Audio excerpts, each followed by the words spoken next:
Tingnan nyo based sa mate formula natin, para mag-sell tayo, kailangan yung EMA nasa taas. So, dapat nandito banda yung EMA. Ang problema, nasa baba pa siya. So, hindi pa tayo pwede mag-sell dyan. Okay? So, tingnan natin kung ano pa yung mangyayari. Ayan. So, bumaba pa siya ng bumaba. Okay. Okay. So, hindi tayo pwede gumawa ng kahit ano dyan. Ayan. So, ayan. Pwede na. So, nakita natin na yung EMA lumagpas na. So, ngayon, pwede tayo maghanap ng mga selling opportunities. Ayan. So, tingnan natin kung ano yung mga pwede. Okay. So, ito meron tayo dito, no? And then, ayan, tingnan natin kung ano pa yung gagawin niya.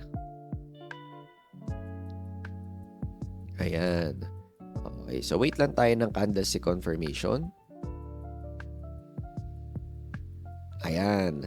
So, tingin mo, enough na ba yan? So, I think pwede naman na pwede natin i-try. So, ayan. So, dyan ayan, sakto 1:1 risk to reward ratio. Check natin kung ano ang mangyayari. Ayan. So, na-TP naman tayo. So, ganun lang ulit. Pag na-TP ka or na-take profit, lagay mo lang ulit 100. Ganun lang. Alright? So, win naman siya sa ngayon.